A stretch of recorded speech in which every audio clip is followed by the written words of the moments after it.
காலகட்டத்துல எஸ்.ஏ. சந்திரசேகரோட பையன் தான் விஜய் அப்படிங்கிற அடையாளம் இருந்துச்சு.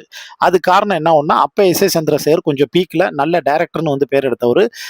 புரட்சி கலைஞர் விஜயகாந்தெல்லாம் வந்து வச்சு படம் வந்து பார்த்தோன்னா, ஹிட் குடுத்த வந்து மனுஷன். அதனால இண்டஸ்ட்ரியில அவருக்கு வந்து ஒரு நல்ல தரமான இயக்குனர் அப்படிங்கிற வந்து ஒரு பேர் இருந்தது. ஆனா, இன்னைக்கு அந்த பேரு எல்லாமே வந்து மாறி, விஜயினுடைய அப்பா தான்ப்பா எஸ்.ஏ. சந்திரசேகர் அப்படிங்கிற ஒரு ட்ரெண்ட் வந்து மாறிடுச்சு.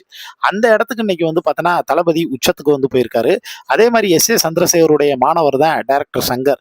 பங்க்சுவாலிட்டி எல்லாமே நான் என்னுடைய குருநாதர்ட்ட இருந்து தான் கத்துக்கிட்டேன் அப்படிம்பாரு. அதே பங்க்சுவாலிட்டி வந்து இன்னைக்கு தான் பையனுக்கும் வந்து இருக்கு. உண்மையும் வந்து பார்த்தோன்னா அதுதான்.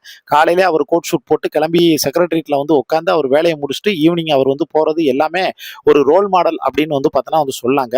இது எல்லாம் ஒரு பக்கம் இருக்கக்கூடிய சூழ்நிலையில, இப்ப எஸ்.ஏ.சி நல்லா இருந்தவரு திடீர்னு சுயநினைவை இழந்தது போல, என் கடைசி ஆசை இதுதான்னு சொல்லி தன்னோட மனைவிட்ட சில விஷயங்கள் வந்து புலம்பியிருக்காரு.